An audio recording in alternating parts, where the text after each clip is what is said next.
জনগণের মানুষের যদি আমরা আয় বৃদ্ধি না পায় তাহলে কিন্তু কোনো উন্নয়নই কাজে লাগবে না।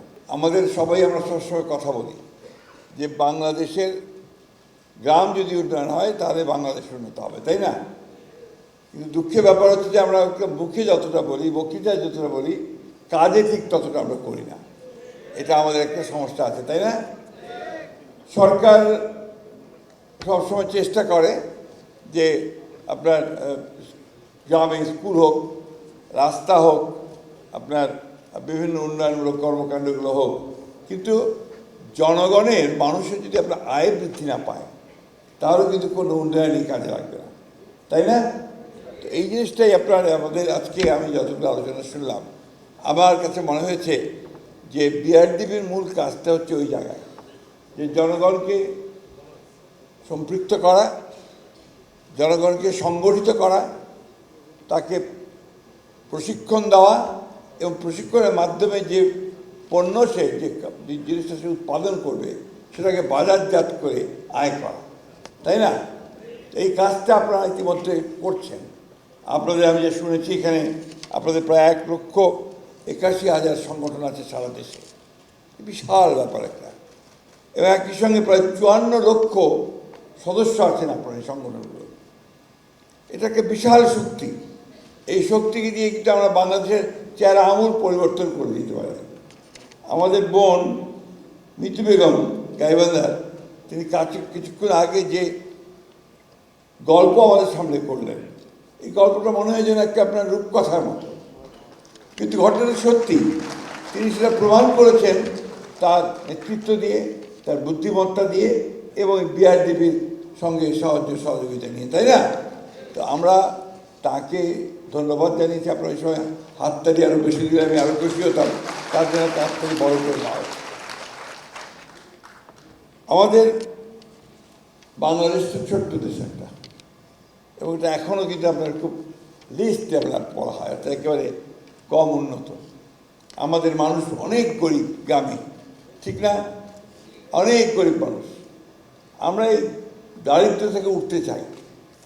আমাদের দেশের, আমাদের জাতির যিনি স্বাধীনতার স্বপ্ন দেখেছিলেন, শুধু নয়, যিনি স্বাধীনতার ঘোষণা দিয়েছিলেন, আমাদের শহীদ প্রেসিডেন্ট জিয়াউর রহমান, তিনি বাংলাদেশকে কিন্তু এই জায়গা থেকে টেনে উপরে তোলার জন্য তার খুব অল্প দিনের সময়, 3.5 বছর 4 বছর সময়, তিনি কিন্তু একটা যুগান্তকারী পদক্ষেপ করে নিয়ে গিয়েছিলেন। এবং তার যে কাজগুলো ছিল সেই সময় খাল খনন কর্মসূচি, গ্রাম সরকারের কাজ, মানুষকে উজ্জীবিত করার কাজ, কলে কারখানায় উৎপাদন বৃদ্ধি পেয়েছিল, কৃষিতে উৎপাদন বৃদ্ধি পেয়েছিল, উচ্চ ফলনশীল ধান নিয়ে এসেছিলেন তিনি। এই কাজগুলো আমাদেরকে সকলকে আরও বেশি করে কাজ করার জন্য উৎসাহিত করেছিল। পরবর্তীকালে আমরা দেখেছি যে সেই কাজগুলো আপনার আবার নেমে গেছে। আবার এক সময় আমাদের দেশনেত্রী বেগম খালেদা জিয়া, তিনি রাস্তায় আন্দোলন করে তিনি কিন্তু রাষ্ট্র পরিচালনার দায়িত্বে এসেছিলেন। তিনি শুরু করেছিলেন কাজ। তিনি প্রথম যে জায়গায় হাত দিয়েছিলেন সেটা হচ্ছে যে নারীদের শিক্ষার ক্ষেত্রে তিনি হাত দিয়েছিলেন, যে নারীদেরকে যদি শিক্ষিত করে তোলা যায় তাহলে এমনিতেই বাংলাদেশ শিক্ষিত হয়ে উঠবে, বাংলাদেশ উজ্জীবিত হবে। বিভিন্ন সময় বিভিন্নভাবে আমরা দেশটাকে টেনে তোলার চেষ্টা করেছি, কিন্তু দুর্ভাগ্য আমাদের যে বিগত সময়ে ফ্যাসিস্ট সরকার তারা অনেক কাজ করার চেষ্টা করেছে, দেখিয়েছে, কিন্তু যা কাজ করেছে তার অর্ধেক চুরি করেছে, তাই না? এবং আমাদের গ্রাম বলুন, প্রতিষ্ঠান বলুন, সবগুলোকে ধ্বংস করে দিয়েছে। আমরা তো দীর্ঘদিন আপনার রাজনীতির মধ্যে এই জেল জুলুর মধ্যে থেকে এখন যখন গ্রামে গেছি, গিয়ে দেখি যে রাস্তাঘাট নাই। তাহলে এত টাকা এই জিনিসের গেল কোথায়? রাস্তাঘাট নেই কেন? অনেক লক্ষ কোটি কোটি টাকা গেছে, রাস্তাঘাট নেই। এটাও তার মানে দুর্নীতি হয়েছে চরমভাবে। আপনাদের এই বিআরডিবিকে আমাকে ওনারা যেটা বলেন, যেটাকে মৃত করে রেখে দেওয়া হয়েছে। এটাকে কোনো রকমের কোনো উদ্যোগই নেওয়া হয়নি এটাকে সজীব করে তোলার, তাই না? তো এই জিনিসগুলো আমরা পরিবর্তন করতে চাই, আমরা এখানে পরিবর্তন আনতে চাই। আমি একটি কথা আপনাদেরকে বলবো, কোনো জাতি কিন্তু আপনারা অপরের সাহায্যে উঠতে পারে না। কোনো মানুষও কিন্তু অপরের সাহায্য নিয়ে উপরে উঠতে পারবে না, তার নিজের দুই পায়ে তাকে দাঁড়াতে হবে এবং তার গ্রামকে তাকে নিজেকেই সুন্দর করে গড়ে তুলতে হবে, তাই না? আমি গত পরশু আমার গিয়েছিলাম আপনার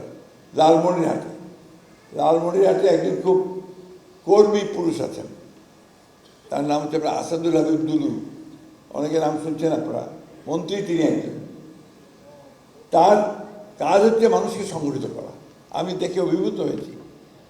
আমি পরশুদিন যে প্রোগ্রামটা করলেন সেটা হচ্ছে যে মাদক বিরোধী, জুয়া বিরোধী, বাল্য বিবাহ বিরোধী, এই যে তিনটা সমাজের আপনার বড় রকমের সমস্যা, এটাকে তিনি ঠিক করেছেন, সারা জেলার সমস্ত মানুষগুলোকে একখানে করেছেন, তাদেরকে দায়িত্ব দিয়েছেন যে তোমার ওয়ার্ডে, তোমার গ্রামে কারা মাদক খায় সেটা তুমি হিসাব করবে, তালিকা করবে, বা কারা মাদক সেবন তালিকা করবে। এইভাবে মাদককে চিহ্নিত করবে, করার পরে এদেরকে সারমন করবে, এদেরকে বোঝাবে এদের খেলে কী হয়, কী ক্ষতি হয়।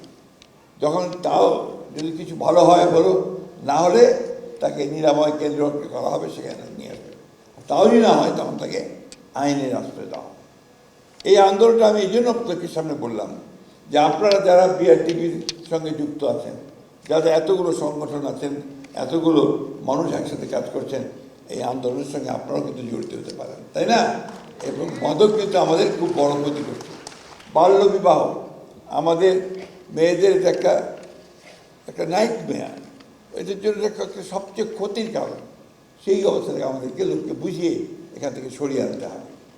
আমাদের গরিব পিতা, গরিব কৃষক, সে মেয়েকে যখন পালতে পারে না, বেশি করে তাকে রাখতে পারে, তখন সে বিয়ে দিয়ে দেয় অল্প বয়সে, সেটা কিন্তু তার জন্য একটা বড় ক্ষতি হয়ে দাঁড়ায়। এই বিষয়গুলো থেকে মুক্তি পেতে হলে আমাদের কিন্তু সংগঠিত হবে, যেতে হবে।